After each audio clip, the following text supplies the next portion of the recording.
sperms, no? Genesis means creation, no? So that is going to be that one. Please take note that the sperm cells are produced in the testis, no? Sa Tagalog, doon sa bayang ng lalaki. Ganito ang itsura nun, no? Sa loob ng bayang ng lalaki.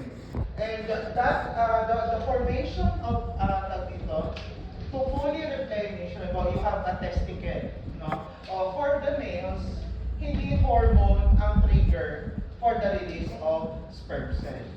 No? Ang trigger for the release of sperm cell ay mas mabilis kesa sa release ng egg cell. Kasi sa babae, hormonal ang release ng egg. For the males, anong trigger? Para lumabas ng ejaculation. No? How does ejaculation happen in terms of control? Yun yung pinag-usapan natin last time. Paano lumalabas? Paano nag-ejaculate ang lalaki in terms of control? The shifting between parasympathetic and sympathetic nervous system. No? Tandaan, ano nga ulit yung function ng parasympathetic control sa penis? Okay. Parasympathetic, no? Relaxation. No? Sino ang nagkakos ng penile erection? Spinal cord, no? So, walang parasympathetic doon, no? Ang meron muna ay sympathetic para bumilis ang tibok ng puso para magkaroon ng blood supply sa penis, and that leads to the erection, no? And before the sperm will be released, kailangan mag-transfer from sympathetic nervous system to parasympathetic system to trigger the ejaculation, no? And the ejaculation is going to be the one that is released for the sperm cell. Please take note that the sperm cells are produced every 72 hours. No, for example, yung lalaki nag-ejaculate siya within the day, no? So it takes around 72 hours. Ilang araw yon para ma-replenish yun? That is going to be around 3 days, no? So ibig sabihin kung halimbawa meron kayo, prostitute yung lalaki, no? Tapos laging may ejaculation na nangyayari, nauubos siya, no? Nauubos siya. So does that mean when the sperm cells are released altogether, will that cause erectile dysfunction? Hindi, no? Ang mangyayari lang is that the ejaculation or the semen from the ejaculation will not have sperm cells on it. Pero meron tayong seminal vesicle secretion. So meron pa rin, ano yung itsura nun ng semen kung walang sperm cell? What is the color? Clear, no? So kulay clear yung secretion, wala ng white. So meron pa din, may ejaculation pa lang, may ejaculation pa din, pero walang sperm cell, no? However, when we talk about the full replenishment, kung gustong punuin ulit yung testis ng sperm cell, it takes around 64 days. Mas matagal, no? Pero you must remember that sobrang liit naman kasi ng sperm cell. So it is going to be the most fertile day for the males, no? So titignan nyo, halimbawa, huling ejaculation ng lalaki, and we want to maximize, halimbawa, bago tayo maganda doon, paano nga ulit kinoconsider na bahog ang isang lalaki? How do we know if a male is less than 300 million, no? So, kasi kapag nakaabot na tayo sa 64-day cycle, lampas-lampas na yan sa 300 million. So, tinitignan natin yan kung mababa ang sperm count ng lalaki. So, kapag may mga problema, pakitandaan magkaiba ang infertile at saka impotent, no? Ang infertile, ibig sabihin nun, hindi umaabot sa 300 million. Impotent. Yes, 3 days. Pero para mapuno ulit ang sperm testicles, 64 days. No? Naiintindihan mo doon, walang malilito doon sa 72. Katulad ng huling long quiz natin, napansin ko nalito kayo. O ilan daw ang araw ng oogenesis? 28. No? Ilang araw ang release ng egg mula sa uterus? 7.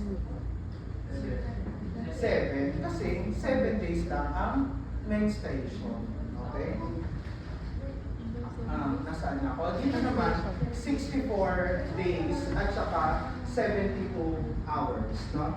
As I have mentioned, balik na tayo, when you say infertile, ang isang lalaki, less than 300 million. Pag impotent, this is when the male does not produce sperm cells.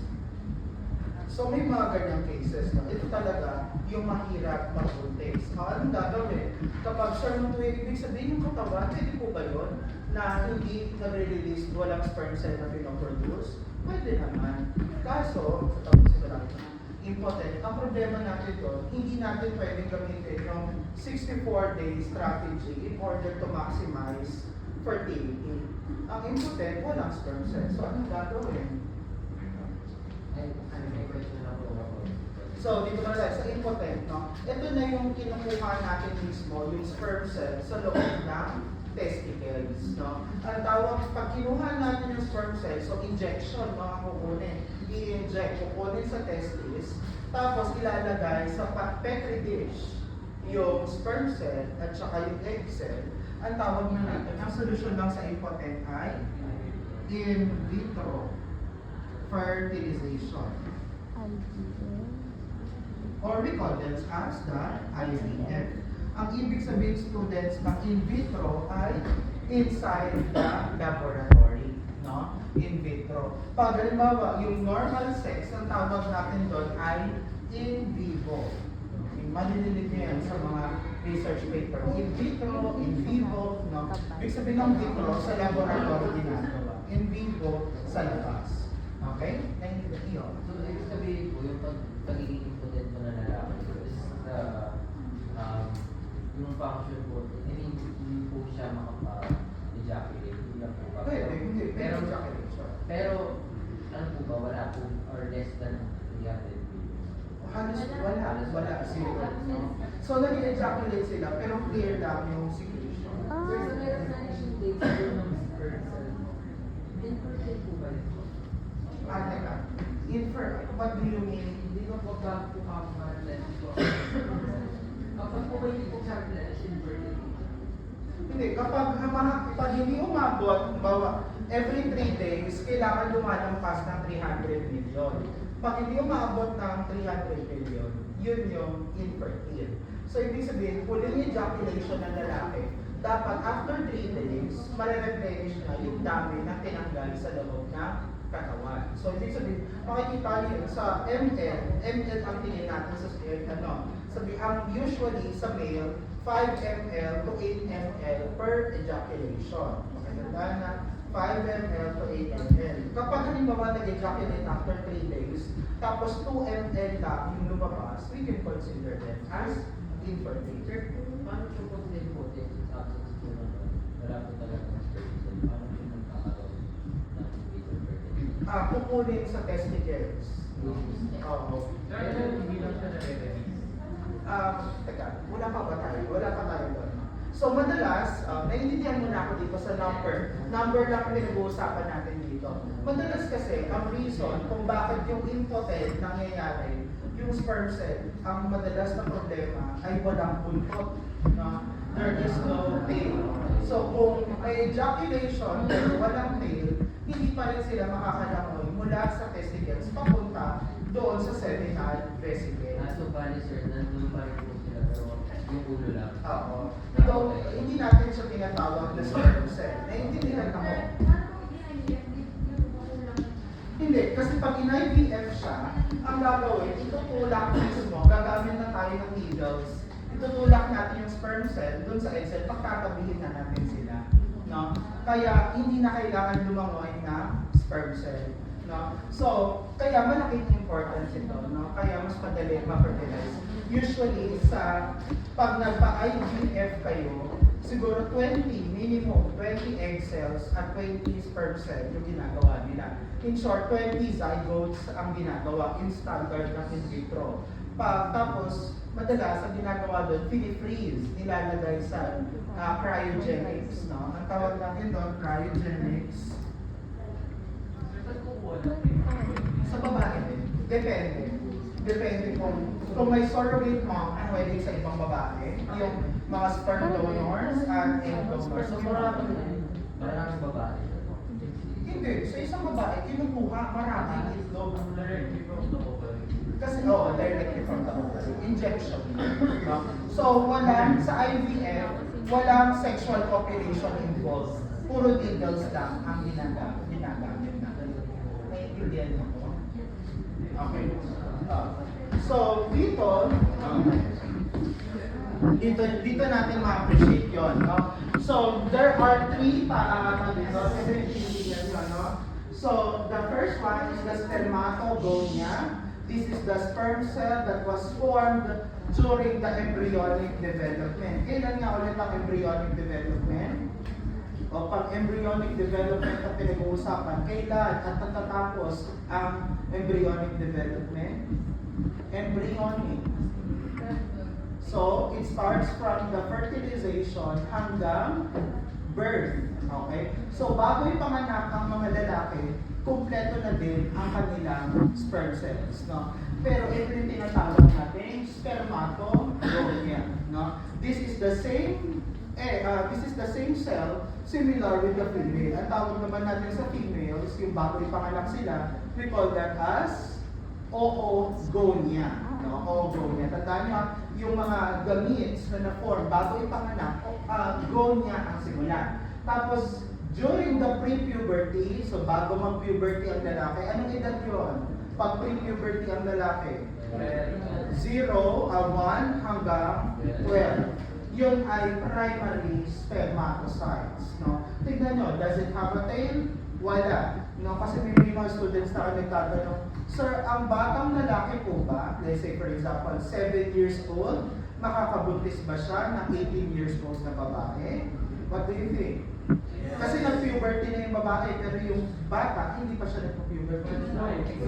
The correct answer is no. No, kasi nga, the sperm cell will not be able to reach the egg cell because it lacks the tail. No, it lacks the tail. Okay, so ano yung nangyayari? So, halimbawa, mayroong pedophile, no, na 4 years old na lalaki ni it will not lead to pregnancy. No? Wala yung testosterone. Hindi, unless IVF. Because pero take note ha, when it comes to pakinggan yung tanong ni Florendo. No? Ang sabi ni Florendo, Sir, pwede po ba na ang primary spermatocyte ay gamitin for IVF fertilization, no? Hindi pwede. Kasi the primary spermatocyte, similarly with primary oocyte, no, is arrested at prophase. Naka-arrest siya sa prophase. So, kung itong primary spermatocyte ay ipag-prepare natin sa egg cell, hindi magkakaroon ng chiasma. So, the characteristic of the child, if you are going to make a primary spermatocyte, the appearance of the baby that will be formed will be the exact replica of the male. No? So, for cloning, alam niyo ba ang cloning?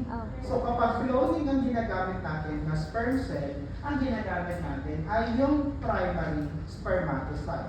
Because this one is arrested at prophase. And it will not lead to the exchange of traits between female or from the mother and the father. Only, no, doon sa secondary spermatocyte, yung metaphase arrest.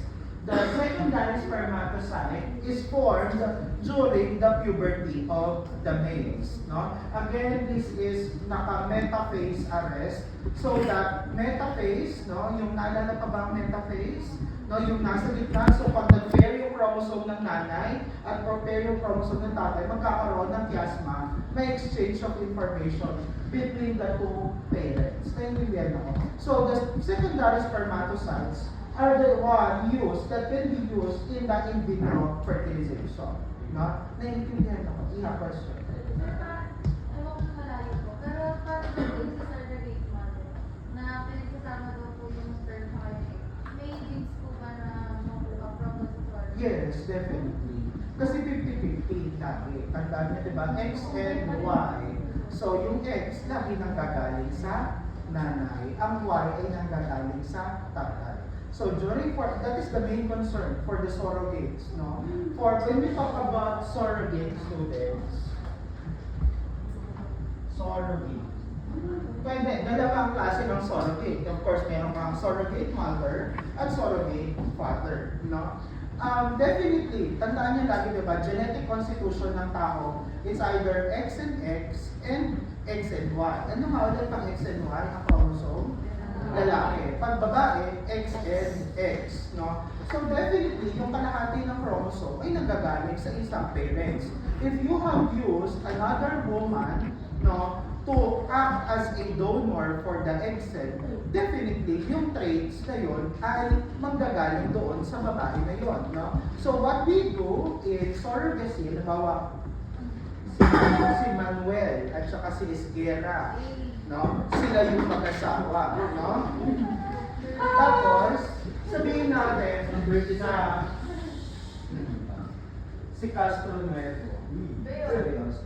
Ayan, si Castro Nuevo yung mag-donate ng egg cell, no? So, siya yung mag-donate ng egg cell. So, ayaw natin na ang traits ni Castro Nuevo ang makuha kasi hindi naman mapupunta sa kanya yung baby, no? Ayaw niya nun. Ayaw niya na siya yung magbe-bear ng liability na maging nanay ng baby. So, ang gagawin natin, kukuha tayo ng itlog ni Manuel at sperm cell ni Esguerra, ilalabas, ilalagay sa test tube. Tapos, hindi yung egg ang ipapasok sa loob ng katawan ni Castro Nuevo. Ang ipapasok natin ay yung zygote na. Yung itlog ni Manuel na may sperm cell sa loob, yun na yung gagamitin natin zygote na ipapasok sa katawan ni Castro Nuevo. So it means the fertilization never happened with the body of Castro Nuevo. Naintindihan? So it means the baby that is forming inside the baby of the surrogate mother is not her child genetically ng genes kasi nanggaling yung DNA ng bata doon sa dalawang tao. Tagabit-bit lang siya ng katawan. So hindi ipapasok nandun lang sa uterus niya ay para siyang incubator. Parang incubator lang yung surrogate mom. So, di ba po para mabuntis, di ba po kailangan ma-fertilize yung egg kapag lumabas siya? Paano po yung sa pag-surrogate na po, yung zygote na po, so hindi na po Wala nang swimming pool. Nakapasok na. Wala na. Kasi nasa test tube mo. Oo.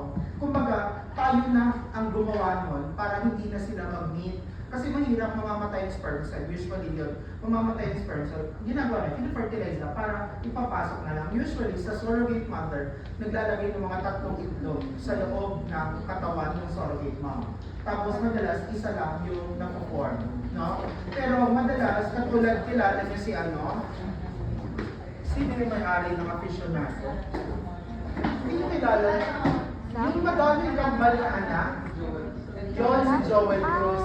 Tignan niyo yung mga anak ni Joel Cruz. Kung hindi twins, triplets. Kasi ang ginagawa nila, nag-i-inject sila ng multiple egg cells doon sa uterus. And it will lead to formation of twins. Anong klaseng twins? We call that as fraternal twins. No? So, dizygotic or fraternal kasi hindi magkakamukha. Multiple zygotes yung ini-inject doon sa surrogate mother. Eh sir, paano naman po kapag surrogate father? No, hindi natin pwedeng gawin yon sa surrogate father. We cannot, harvest, no? Hindi naman kasi sa katawan ng lalaki. Kaya ang sa lalaki, we cannot substitute the sperm cell. Kaya ang ginagawa niya lang for the donation of sperm, anonymous. No? Gumagawa ng profile yung clinic kung sino yung lalaki na yon, pero hindi niya pwedeng i-disclose kung ano ang pagkakakilanlan. Hindi lang pangalan na lahat ng sensitive information. No? Ang dinidisclose lang nila ay yung possible genetic abnormalities. May mga ganun tayo, no? Ganun yung ginagawa ng mga genetic counselors, no? Bawa si Agustin, nag-donate siya ng sperm. I-disclose sa pasyente na itong sperm donor na to ay meron silang family ng diabetes, family ng with hypertension. Kung ang babae, bawa si Rosas, may lahi din sila ng diabetes at saka hypertension, hindi sila papayagan na hindi papayagan si Brosas na mag-avail ng sperm na yon kasi it will lead to the formation of diabetes. Ang gagawin, hinahanapan natin ng compatible na halimbawa, si Masangkal, wala silang family ng diabetes, tapos sila Brosas may family ng diabetes. Pwede sila kasi pwedeng yung traits ng diabetes ay hindi pamana kay Brosas kundi doon sa kila Masangkal. So it is safe, no? Safer kaysa doon sa dalawang individuals na merong lahi ng diabetes. Kaya pagka napakahaba ng genetic counseling, pagka mga surrogacy, hindi ka pwede, gusto ko po kasi kay Ann Curtis eh. Hindi ka Ang kapal ng mukha. Tinitignan yung compatibility ng genes. Oh, of course, hindi naman tayo Diyos, no? Pero currently, nandun na tayo sa stage na yun, no? We are on the stage of, we call that as genetic engineering, no? Ang tawag natin doon, I would presume narinig nyo na,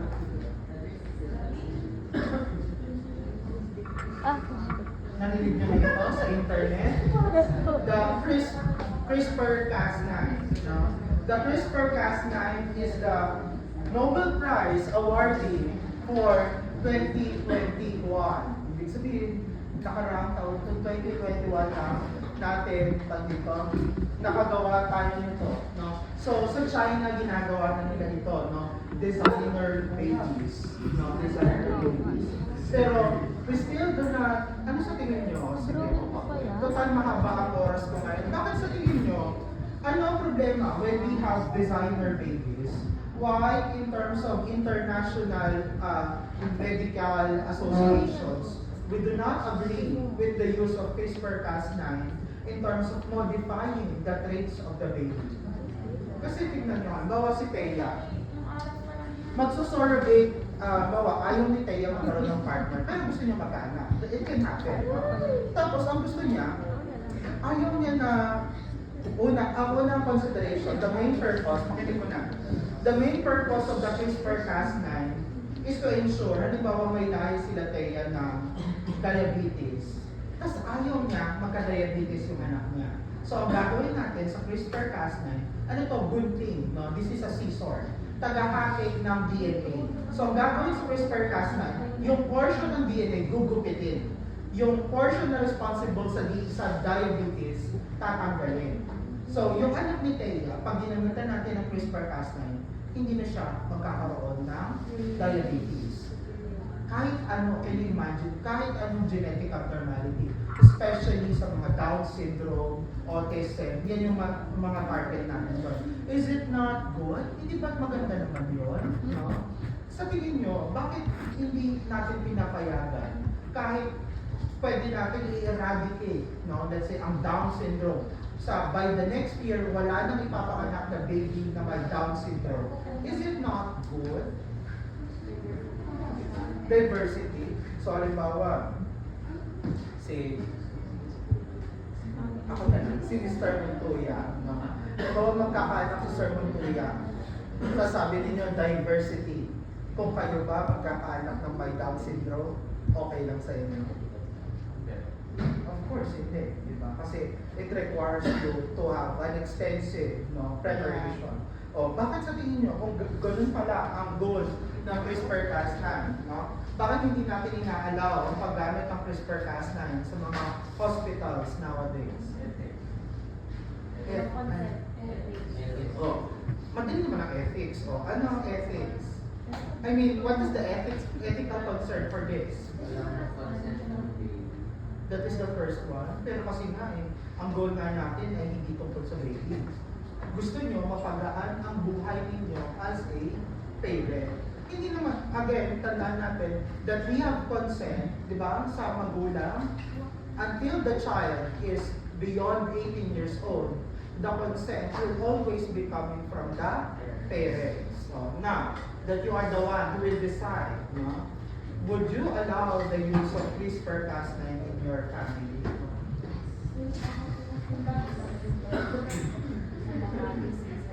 Saan gagamitin pa? Yes, no? That is the precise reason why. The reason why we do not allow CRISPR-Cas9 is because we are going to open the standards for humans that are not attainable. No? So, ibig sabihin, kung gusto ni Sir Kuya, mata ni Ann Curtis, ilong ni Solente Usap, no? Katawan ni John Lacos, it can happen, no? It can happen. Gusto nyo superhuman, katawan ni Arnold Schwarzenegger, pero mukha ni, sino pa ba? Bawa, Angelina Jolie. It can happen with CRISPR-Cas9. Parang yung ano. Yes. Kaya nga, narinig nyo na ang 23andMe. Narinig nyo, anong huling balita nyo kay 23andMe? Nagsarado na ang 23andMe. Hindi yun, ang concern natin sa kanila, hindi yung nalugi sila. Because the mere fact that they are the most popular gene bank in the world, saan dadalhin yung mga DNA na nakolekta nila before? So pag nag-bankrupt ang isang company, wala na, hindi na natin alam kung saan mapupunta yung DNA. Pero we know na hindi nila itatapon yun. So it will be used for other purposes. Kaya malaking issue siya kapag nagsara. So ang gusto ng government, di ba? Ang sabi ni Donald Trump, huli, kaya malaking issue no? Ang sabi ni Donald Trump, magsisimula na sila. Isa sa mga first plan ng US ay maglaan ng IVF projects. So ine-expect natin baka gagawa na sila ng super soldiers, mga sundalo na hindi tinatablan ng lamig, mga sundalo na hyper-athletic. Iniisip natin. Naintindihan ko. Oh, winter soldier. Kaya malaki ang implication ng CRISPR-Cas9. Pero sa Pinas, malalim pa tayo dyan. Hindi pa yung katotohanan. Okay? Naintindihan ako dito. Halina na tayo dito sa tatlo. And one thing that you will be able to observe, ang sperm cell, the sperm cell that was formed during the spermatogenesis, walang buntot. That is why we don't call them as sperms. We call them as spermatid. Spermatids. The spermatids are the tailless sperms. So after the formation of, if you have the spermatids already, we are going to transition the spermatids into what we call the spermatozoa or the mature sperm cell. Tandaan nyo, the transition from each of these stages ay si FSH din. Katulad kay egg cell, di ba FSH? Yung paglaki ng itlog, yun ang din dito. Paglaki ng sperm cell, yun. Spermatids, ito ay naka-metaphase arrest. Parehas ito. Secondary spermatocytes at spermatids ay naka-metaphase arrest. So, students, bakit gano'n, Tandaan nyo, bakit doon sa egg cell, metaphase arrest, isang itlog na lang. Tandaan nyo, ganito ang proseso ng oogenesis. Ang problema ng oogenesis, di ba, 4 ito? Ang ginagawa ng egg cell, kinakain niya yung tatlo.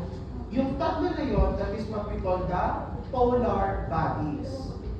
Those are the egg cells that is sacrificed to create the biggest cell. Kasi nga, di ba sabi natin, the egg cell is the biggest cell in the human body. Kinakain niya yung ibang egg cells para lumaki siya ng lumaki. Eh sa sperm cell, hindi nila ginagawa yun because they are the smallest cell in the human body. Kaya, per mitosis, per meiosis, kada meiosis, sa sperm cells, 4 ang napoform. Sa females, 1 lang ang napoform. Kasi pinakain ng ovo yung polar bodies. Naintindihan ako. Dito na tayo sa last stage. So, the last stage would be the spermatogenesis. So the spermatogenesis is a next step for spermatogenesis. Huwag malilito spermatogenesis, yung formation from spermatogonia to secondary spermatocyte hanggang maging spermatid. Ito, yung spermatid, para maging mature na sperm cell siya, we call that as the spermiogenesis. The spermio means specialization, specialized.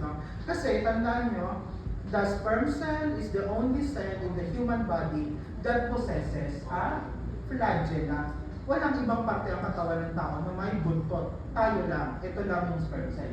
No? So, this one, the spermatogenesis, it is transformed by the presence of retinoic acid or retinol. Kahit anong parehas lang yun. Retinoic acid or retinol, we also know this as the vitamin A. No? So, it means, kung halimbawa, yung lalaki ay infertile, no, ang ginagawa natin, ano ang pinaprescribe ng doctor sa kanila to maintain the formation of sperm cell? Kailangan nilang taasan ng intake ng vitamin A, no?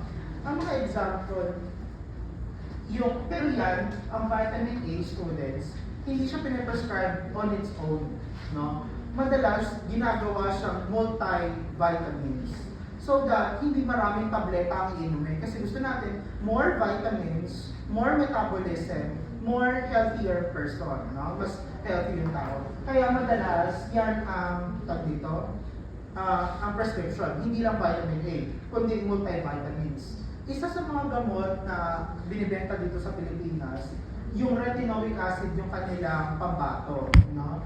Ano yung kulay red? Oh, yun, yung Myra E, no? Yung Myra E, tsaka may isa pa, yung stress tabs, no? Alam niyo yung stress tabs? Multivitamins yun. Pero ang kanilang ang pinakamataas ang dosage, iba-iba yun ha. Pag sinabi yung multivitamins, hindi ibig sabihin pare-parehas. May iba-ibang formulation, iba-ibang design. Yung ibang multivitamins tulad ng Myra E at saka stress tabs, ang mataas sa kanila ay vitamin A. Diba? Napapansin niyo sinasabi, kapag ang mag-asawa, hindi magkaanak, laging stress. Diba? Dapat daw mag-distress. No? Pag stress ang babae ko lang, hindi nagkakaanak. So, ang ginagawa, pinag-relax, pinag-vitamin A para mabuntis yung babae. Naiintindihan mo? Yun lang naman.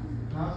So, ang importante dito, yung muscle member, among the three, ang pinaka-importante ay yung acrosome formation. Ano nga ulit ang function ng acrosome? Para saan ang acrosome? Yung nandito sa harapan ng head. Parang may mga multo. Pag matatapos na ang November, may mga multo pa dito. It is the recognition of sperm cell and egg cell. So para malaman ng egg cell kung ang makakabuntis sa kanya ay egg cell din ng sperm cell ng tao at hindi sperm cell ng kabayo, no? Yun yung trabaho ng acrosome. Kaya hindi mabubuntis ng kabayo ang isang tao. Okay? And that includes the male reproductive system. Let's move on to the cardiac. Konti lang.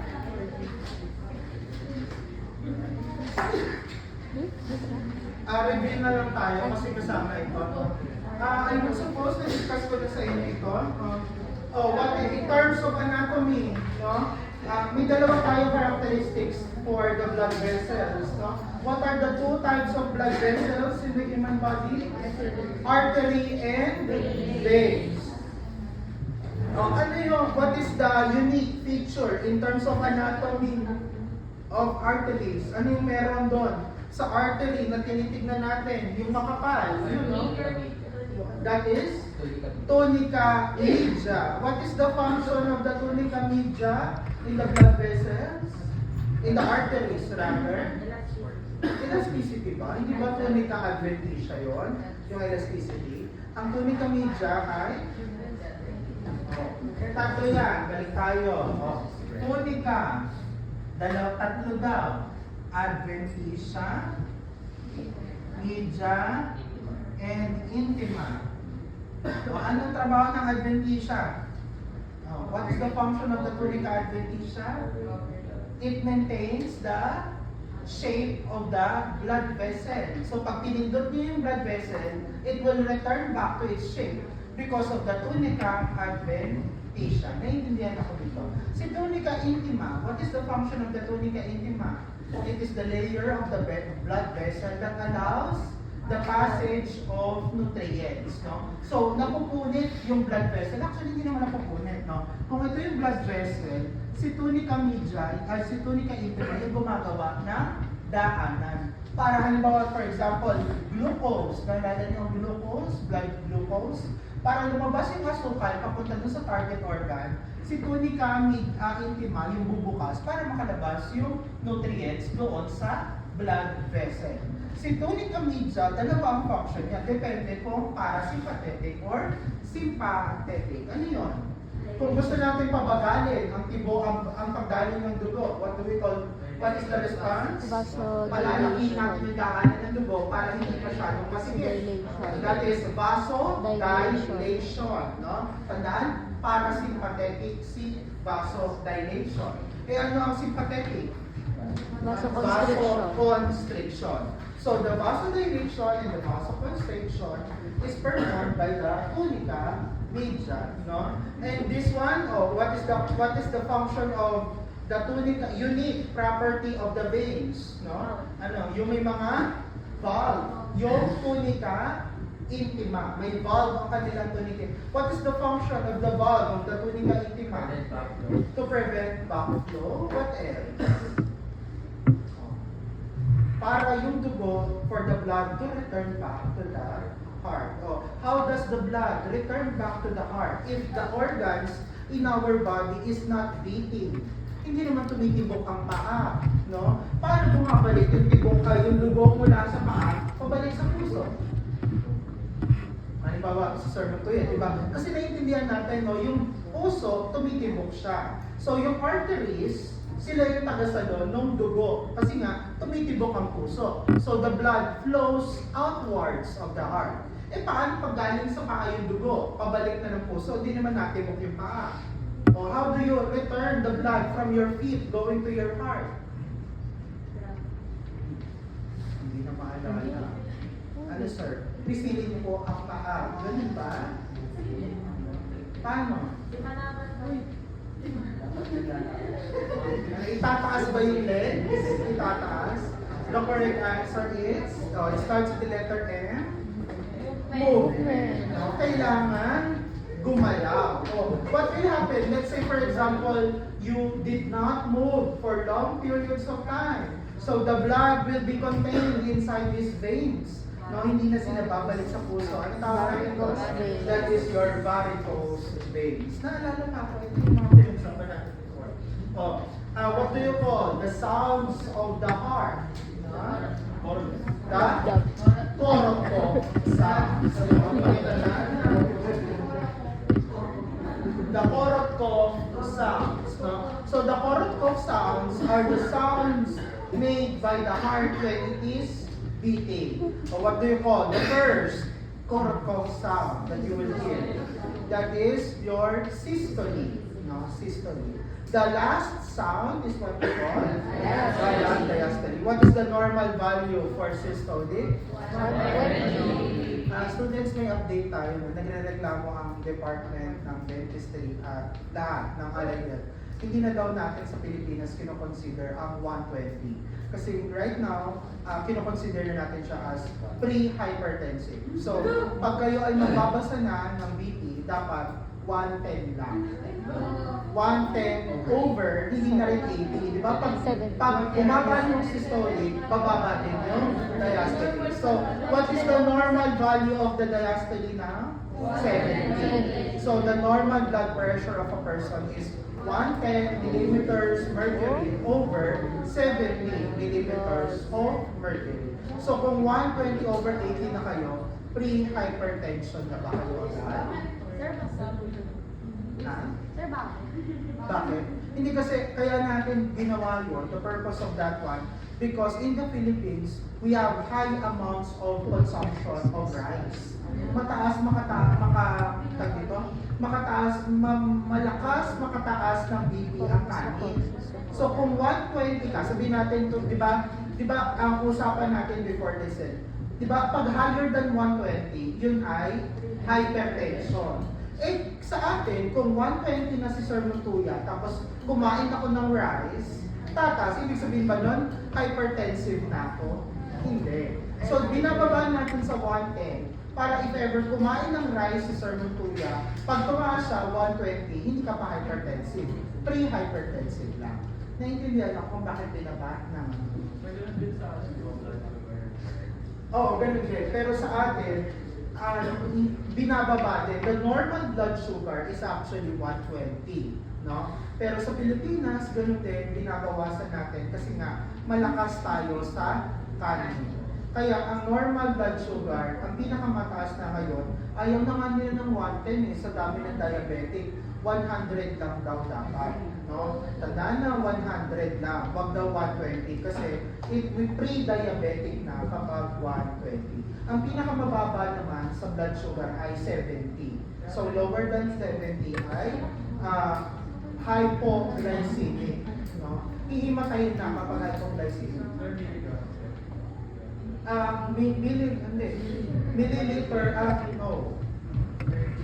Milligrams per decimeter, mg over dl.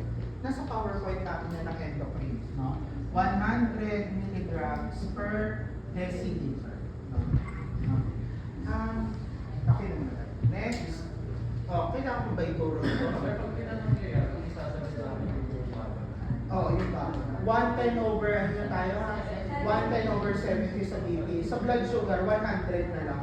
Para hindi kayo nahirapan. Pero dapat alam nyo na hindi bababa ng 70 nga, huwag bababa ng 70. Kasi hihimatay na ang pasyente kapag ka... Hindi 110 over 70. Hindi na po ako low blood. Hindi. Ang low blood natin ay 100. So bakit gano'n? Pwede ba yun? Pabago-bago sila. Ganito yan. Let me tell you the story kung paano natin nakuha ang... Nakikita na itong graph na ito. Alam niyo ba, the only way that we have gotten the 120 at saka yung 80, ang ginawa nila, nag-BP sila ng 100,000 tao. No, 100,000 people. Kinuha nila yung average. Yun ang average 10 years ago. Kaya naging 120 over 80. Pero ang average na natin ngayon, dahil malakas na nga kumain ng mga tao ng kanin, tumaas na, yung mga hypertensive, yun na yung BP nila na normal, 120. So sa atin, binababa natin siya. Kasi yun na yung mga BP ng mga tao walang hypertension ngayon. So nagbabago siya, na-update talaga siya every 10 years. Depende. Kaya malaki yung factor ng diet ng mga tao. Kasi ngayon, we are now eating more processed foods, kaya mabilis tumaas ang blood pressure natin. Okay? Next one, kailangan ko ba i-discuss ito? What do we call the one, ay nasa PowerPoint na yan. The stethoscope. What is the function of the stethoscope?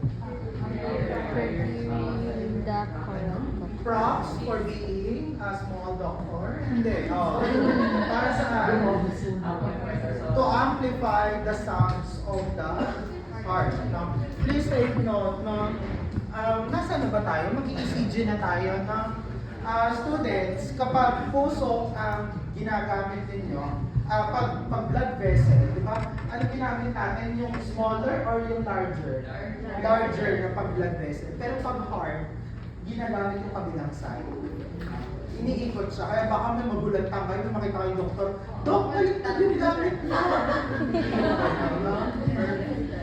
Kasi pag mas malalim yung organ, halimbawa yung lungs, di ba? Nasa loob kasi siya ng ribs.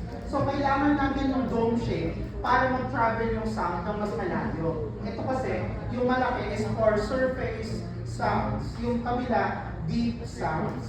Kaya mas maririnig nyo siya kapag yung malalim yung dati. Okay? This one is your sphygmomanometer, the tool that we use to get the blood pressure. Okay? Tapusin lang natin dito kasama ito.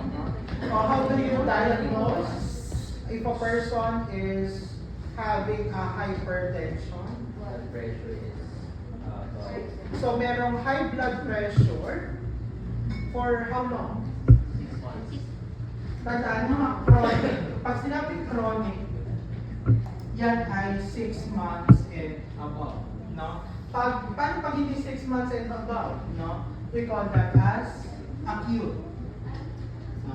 6 and below. Halimbawa, for example, nagkaroon kayo ng hika, no? Nahihirapan huminga. So meron kayong acute bronchitis, namamaga yung daan. Acute, ibig sabihin, hindi pa matagal. No? A good example of, pag sinabing chronic tuberculosis, ano ibig sabihin ng chronic tuberculosis? Ibig sabihin, 6 months yung pagkakaroon niya ng TB. No? Ganun yun. Okay? Please take note, we have 2 types of hypertension, primary and secondary. How do you differentiate the two? Pag primary, response sa environment. For example, in our classroom, it is a little bit cold. So the cold temperature will cause the blood pressure to go down. Kapag mainit, tumataas ang blood pressure. Sige nga, can someone explain to me, bakit kapag mainit, tumataas ang BP ng isang tao? Pwede ba yun? Dahil sa feelings po, sir. Madali pong mairita. Kapag Kasi yung katawan ko,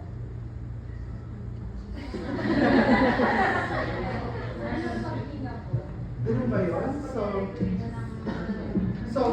ganun ba? No? Pag bumababa kayo dun mamaya sa may De La Rosa, wala pa, nakatayo lang kayo, ganun ba kayo? Hindi, it's not about. Bakit tumataas ang BP kapag mainit? Because of, it starts with the letter P. Perspiration. O ano mangyayari kapag pinagpapawisan ng isang tao? Bakit tumataas ang BP? Kapag pinagpapawisan. Kasi lumalabas yung tubig mula sa dugo. So what will happen to the blood kung nawalan siya ng tubig? It will become more, hindi naman dry, grabe naman pag dry, no? Magiging viscous, no? Pag viscous or malapot ang ating dugo, mas mahirap dumaloy. So kailangan ng mas malakas na tibok ng puso para padaluhin siya kapag pinagpapawisan ang tao, no? Etiology ng hypertension, no? Ang absence of exercise. So bakit daw pag hindi nag-exercise, tumataas ang BP? Kasi hindi ko rin No. Meron na mga gawa. Si Thea, hindi naman siya nag-exercise. No? Pero wala naman siyang hypertension. Bakit kapag hindi daw nag-exercise, tumataas ang BP? Because kapag tumataba, pag maraming fats ang pagkain, ano nangyari? Pag mamantika ang pagkain na kinain, nagpo-cause ng paglapot ng dugo. No? So may taba ang dugo natin. Kaya please make sure na bawas-bawasan natin yan. Kasi nakakapagpalapot din ng dugo ang taba. Ganun din, hindi lang taba, asin at asukal. No? Pag mataas ang asukal, lumalapot ang dugo. Katulad sa tubig. No? Ano ang dalawang klase ng asin na meron sa loob ng katawan ng tao? 2 types of salt in the human body. Sodium chloride, and what's the other one? Ano, discuss na natin yun. Ano daw yung asin para sa may mga goiter? Ano ba? Iodine, salt, or potassium iodine. Tatandaan ng potassium. Pero basta tapak, no? Depende, may dalawang klase tayo ng fat, no? Trans fat at cis fat. Pag-aaralan natin yan kapag digestive na tayo. Delikado ang trans fat kasi mahilig dumikit ang trans fat sa pader ng blood vessels, no? Yun yung tinatawag nating LDL. Tsaka na natin pag-aaralan. Okay? 2 minutes. So, hypotension, ganun din, no? Sa hypotension, severe dehydration, pag walang tubig ang dugo, mas maluwag ang daanan, bumababa ang BP. Pag mababa ang number ng red blood cell, anemia, hormones, pregnancy, dito tayo, ito ang mga importante. Doon tayo sa pregnancy. No? Yung hormones, kasama siya sa pregnancy. Bakit daw pag buntis, dapat low blood pressure ang buntis? What do you think is the reason kung bakit kapag buntis, low blood pressure? Dalawa yun. hindi ba ibig sabihin kung, halimbawa, buntis Era. Buntis Era. Dalawa yun. May baby. No? May baby. Tapos may puso din yung baby. Hindi ba ibig sabihin ng dalawa yung puso? Di ba dapat automatic high blood siya? Kasi dalawa yung puso. Bakit daw pag buntis, dapat low blood pressure? Nag-expand yung lumalaki ang blood vessels? Di naman siguro. Di naman lumalaki. No? Kasi ang mangyayari yung buntis pa, may mga, makikita niyo ba may mga blood vessels na siya dito na mga varicose veins.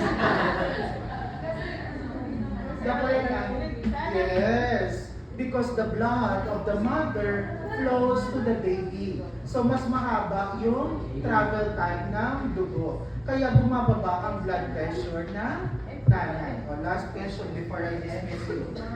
Bakit delikado ang high blood kapag nanay? If a pregnant woman is under the condition of hypertension, what is the reason behind? Why is it dangerous? Bakit delikado kapag high blood ang nanay? Baka mapapala dugo yung baby. Kaya huwag mamula, isipin kung ano, bakit delikado ang buntis na high blood. Ano iha? Para may pinaglalaban ka.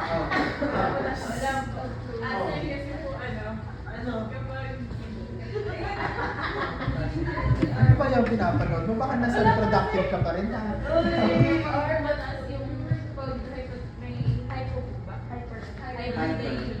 Sabihin mababa rin po yung Hindi ba baka mataas? Sir, kasi di ba pag buntis, given na Hypotension. hypotension. So pag hypertension, Ano ibig sabihin? mas higher pa din sa hormone. No. Ibig sabihin students, ang dugo hindi dumadali sa baby.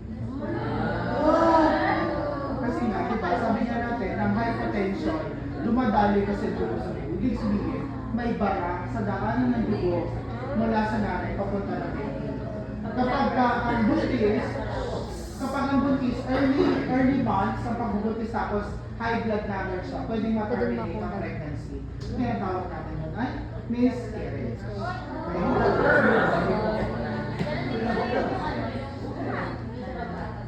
Hindi. Kasi may LH ka naman din, no? Depende, no? Depende. Maraming factors. Let's end the session with prayer for those who can let us pray.